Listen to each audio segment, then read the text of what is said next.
Gemini, I already shuffled the cards and laid them out to save some time. I'm using a Celtic 10 card spread that allows me to look at past, present, and future influences of the month. And this is a beauty of a month.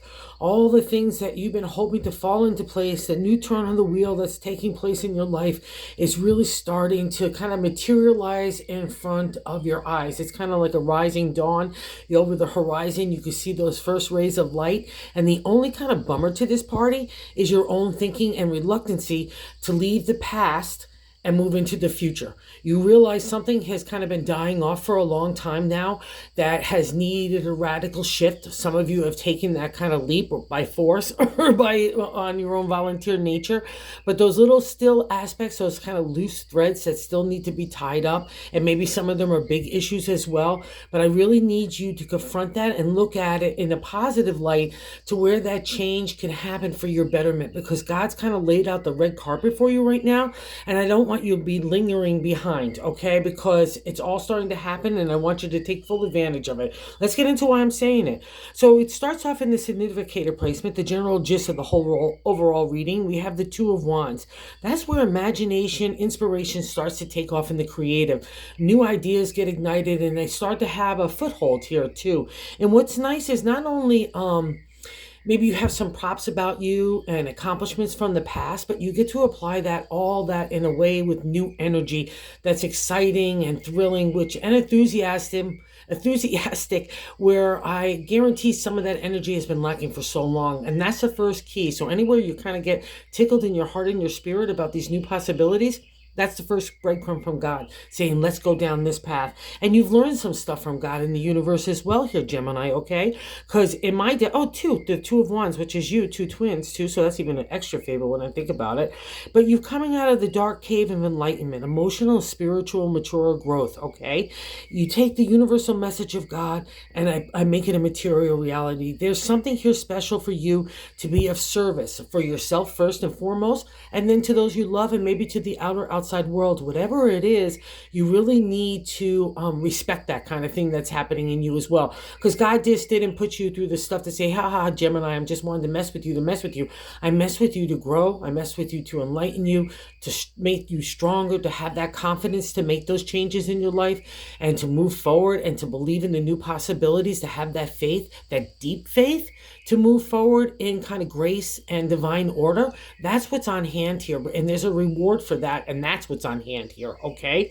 And that reward is you coming out of that cave of God in the universe and saying, where do I want to plant my imagination and inspiration next? For me. Not for everybody else, but for me. Okay, and I'm going to validate, I'm just jumping around a little bit because the seventh card placement is the way we're feeling about ourselves. And I have the major arcana, the Fool there. And it's so important because the Fool starts the major arcana, right? And it's always, to me, it happens after a really tough life cycle. So we got the Two of Wands there with that cave and the Hierophant there, the priest. And in the Fool, in my deck, also too, you have another cave of enlightenment, right? So that just shows you the tough spiritual path that you not only took, but you rose to, okay? It's like someone that walked through fire and is now coming on the other side. And you really is like, no burns, no this, maybe a little bit of scarring from the past and stuff like that, but you're okay. And you're ready to move forward, and God, again, is laying out that pathway for you to kind of take full advantage of your spirit and your heart, asking Gemini where the two of you want to go next, okay? And that's representation of the Fool, that, again, a new day dawning around you, and you have a special connection to God because of you come out of that enlightenment cave, but also to the eagle represents that. And in almost every deck, you'll always see it as animal skins on the Fool, because I don't take anything into the future, not even emotional baggage, right? In some decks, you'll see a little bag, but those are my life experiences and my lessons that make me wiser now, so I can go out confidently and have that spring in my step. It's almost like when we were younger and we just ran at it. We didn't care whether yes or no or whatever. We just thought it was a good idea and off we went, and we were full of excitement about it. That same kind of energy is kind of stirring in you again, and it wants to go out and play. So don't stop it, but you're a lot smarter now, so don't let the tempering through the fire experience kind of dampen your feelings or emotions or excitement. but let it build it up, because that's the self-confidence, that's the self-esteem, that's the self-love that came out of those trying times. Okay, and the only thing, like I said, that's blocking all this, I literally, it's great energy everywhere in this reading, is the second card, which is the crossing card. So it's blocking the energy of the Two of Wands. It's the Death card, another major arcana. And a lot of people get spooky magooky when they see it, but it's not anything it's new life. Okay, and because it's in a crossing thing, and again, the new dawn of freedom is the exalted state of the Death card. We brace it, but because it's in a crossing position, it's blocking your energy to go out and create. Okay, and I would only have to say it's because you're holding on to the past. That's what literally the Death card is. It's leaving the past behind to move forward into the future, a new future that God has designed for you. All right, all those tough trials and tribulations had a purpose, and it wants to lead you to your betterment. So you just really need to trust this. So don't linger in the Death card.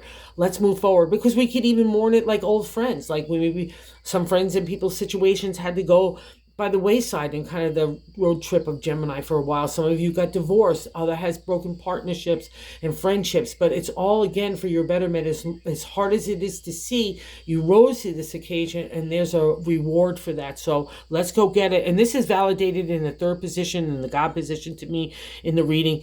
It's saying the Wheel of Fortune, another major arcana card, and it's saying that the wheel is in your favor now. Okay, it's been on the downturn for so long that we never thought we could have the shoe drop so many times. It was like, and we kind of lost our faith and hope in that journey as well. That's the wheel. It's kind of like a let go, let God. I want to break you to the point where you're going to completely focus and rely on your faith, your conviction, your connection to God. That's the purpose of the wheel. And also, too, during those downtimes, regardless, it might have been tough, you survived it. So that's where that inner confidence, that inner self-esteem, that real stride in your step is born out of those kind of lessons, right? It's the trials and tribulations, not the butterflies and unicorns, that shape our character, make us understand other people, ourselves, want to grow spiritually, emotionally. And here, I think even financially is going to happen. That's the Wheel of Fortune. So don't look over your shoulder. I'm not saying like little stupid stuff doesn't happen, but the crazy stuff that shook you to your core is no longer on the horizon. Okay, that's way behind you. It's in the rear view mirror. I know you know this, but that's the thing about tarot. It's just validating what you are intuitively feeling already. So you need to trust this, that you're back on the upturn, because when the wheel appears for me in a reading, that's exactly what it means. And you're ready for it as well. This is so beautiful. I see in the base of the matter, the gut feeling, I like to say in the reading, is the Ace of Cups, the whoosh energy for the heart, right? And combined with that creative energy and the spirit of the Fool and the power of the wheel, it gives you a real opportunity to put your heart first and foremost. Okay, so that's what you need to lead with, combined with your creative energy, saying, what do you want to do next, Gemini? Because it's a whole new landscape. It's like a blank canvas to paint whatever you life want to be. So I would kind of suggest July, just focusing on that and planning how you're going to get there, because God's there to help you. And I think you've been doing this already a little bit. In the fifth card placement is the past reflection in the reading. It's the Seven of Swords and the contemplation meditation of new moves. And it's thoughts here. But to the tarot, ancient tarot, it was deeper. It's about our identity, our character, our ethics, our morals, the way that we want to live our life against maybe what society or other people and situations dictate, family. All those things come into the journey of the swords. And you've had to probably use a lot of analytical thinking and strategy applied to as well here. And it's exhausting. But when we reach the seven, it's asking you, what do you want to do next? And I think that's where the planning has been taking place, because it's a secretive nature. You might not be sharing these kind of ideas or thoughts with other people, maybe only a select few, and keeping those kind of thinking to you, close to your chest. But that's exactly what it dictates. And I'll also say this, if you've been dealing with people that have been deceptive, just know that they needed to go by the wayside. That's literally what the Seven of Swords are. Because if they were really great people, you wouldn't have been at the crossroads to say, oh, that's not the kind of behavior I want, right? Against my moral compass, right? That's what that is, right? And so we have another, so let's leave that behind. That's great. That's tough though, but you did it. And bravo to you. So in the present card placement, in the sixth card, we got the Ace of Pentacles. So we have the Ace of Cups in the fourth. And now in the present, where it's kind of the stardust all around you, is the Ace of Pentacles, the Ace of upsurge of energy in the material world, home, family, relationship, work, community, our bodies, All those are health, the way that we want to treat our bodies through food and drink and stuff like that. That's all falls under the ace. So wherever that new stirring has been happening, obviously God's pathway for you is the heart and money and career and family and relationship, and having a new turn on there, even if it has been destructive in a lot of ways, because that's kind of the reflection of the wheel of fortune from the past, and even the death too, because it's appearing in your reading. It's like God's way. I have to shake it up to get to you. I had to like shake off the dead stuff so I can get to the fruit. All right. So that's you right here. That's emerging, and God's got a reward for that. And the combination of the Ace of Pentacles and the Ace of Cups, oh, and the Fool and the Two Wands, it's all so great. That's what I mean. So trust this, wherever that kind of new stirring is in the material, wherever you want to bring a new energy, a new perspective, a new attitude or approach to with the heart and the material world, they're both out of water, right? So there's a spiritual connection. Like, what did you learn in that time of enlightenment that you want to apply in your new kind of life? All right. That's like, how do you combine that with the other things that you need to do, like make money and have a family and all that other stuff. So it could be joyous and happiness, no matter what those are kind of ideas you want to, kind of where you want to implement it. It's got really extra favor. And we covered the Fool here in the 7th card placement because it's feeling of self. That's what's really stirring you. And I tell you something, Gemini, you know this more than anybody.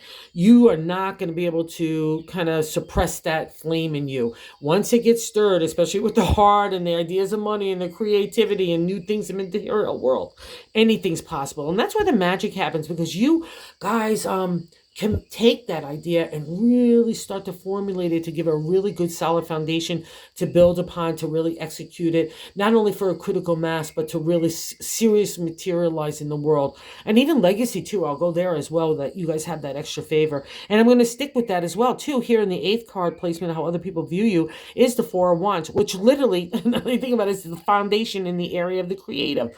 It's the firm foundation. And what's nice about this, especially out of this breaking, you're realizing who is your real true friends, or real true partners, real true relation, whatever, work, all that kind of stuff. That's the thing about the 4. It's not only the basis for the foundation of the creative, but you found kindred spirits. You found your tribe, your crew, whatever it is, that are like-minded, that have, again, that ethics, character, moral standards that you have in your life and that you've worked really hard to have, right? And not only to have, but to apply in your everyday living, which is a lot to ask of anybody, but you've been doing it. And so hear me out. There's a big reward for that. And that's how other people look at you. So if you need to get out in new social circles or rely on that kind of electric energy that's available from those people around you that really love and trust and believe in you, do that. That's where your kind of foundation is built upon. And if you want to bring those kind of people into those new ideas that you're executing for the next half, whether it's family or work or whatever, that's a real extra favor as well. Trust you. That's the whole thing. And we're going to get to that in a second. Okay. In the 9th card placement, holy macaroni. The hopes and fears placement. So I only want you to get into the hope, because this is exactly what you've been striving for everything for Gemini. It's always about family. It's always about heart. No matter how much you work, it's always about the people you love, right? The 10 of Cups is the happily ever after in the area of the heart. So we can't be afraid of that. Even if some of you had to leave behind people in situations that you thought was your happily ever after, God's got a bigger tomorrow for you, okay? And a better tomorrow, and a better today even. I think you're starting to realize that as well. So let's keep moving forward with that momentum, because that's the clue here. That's part of the karma card and the karma reward for you in the 10. All right, it's the whole finishing up of the rest of the area of the heart. So you really need to believe in this. You really need to trust in this, because it's happening for you. So let's not buy into any fear, because then you're just going to squash that energy from materializing. And I'm going to get into the whole fact of intuition here. In the 10th card placement is the outcome card, the High Priestess. She's a major arcana card. She's the spiritual arts. She's intuition, that unique connection with God and the universe. And it doesn't even take a meditative state. It just takes deep faith. And that's coming out of the wheel. There's no coincidence that it's sitting next to the wheel. So out of the wheel, you were shaped into the High Priestess. So let's say you even want to add a spiritual vibe to your life in a bigger way. She represents like tarot and Reiki and crystals and all those things that would be looked upon out of traditional religion. But her purpose is the same, is to kind of pave the pathway for you to connect with God. God only wants sincerity and heart and truth, right? Doesn't care about the building or the way that we're doing it. We're just connecting out with nature. But this is the high priestess for you, okay? Because you're the high priestess. And I think so many of you have been striving for this kind of um not validation, but this position within yourself, right? To be that high priestess, to believe that you're the high priestess. And I think that's why so much of the pressure has come in your moral and character, because you can't get to the high priestess. How can you be a spiritual high priestess, the God's messenger, if if you didn't overcome shadiness, or anything like insecurities and fears and competition and meanness, all the whole run of the gamut? That's the wheel, right? Even death too, even the fool. Before you even see the fool, before you get that reward, you have to go through that dark cave. And now out of that dark cave, you appear as the high priestess. So trust your intuition. Trust, most importantly, Gemini, what you want to do next with your heart, because that's all God's asking for July. What do you want to do? Let's go get it. Let's go have an adventure, right? And here it is, validated in the bonus card of the Eight of Pentacles, the refresh, rejuvenation in the area of the material, family, home, relationship, work, our bodies, the way we treat ourselves and other people. That falls under the 8. And he's got props about him. So wherever this new stirring is in July, Gemini, just go for it. Keep the momentum, because you're already on it. Don't get tripped up about the past. It's just, you don't need to play there anymore. It's done. It's done. So that's all I have to say. So let's move forward, because there's a betterment for you. Everything for your betterment. Everything for your betterment. Everything for your betterment. Okay? Have a great month. Thank you for visiting the channel. If you're so inclined to like or subscribe, that would be awesome. Thank you.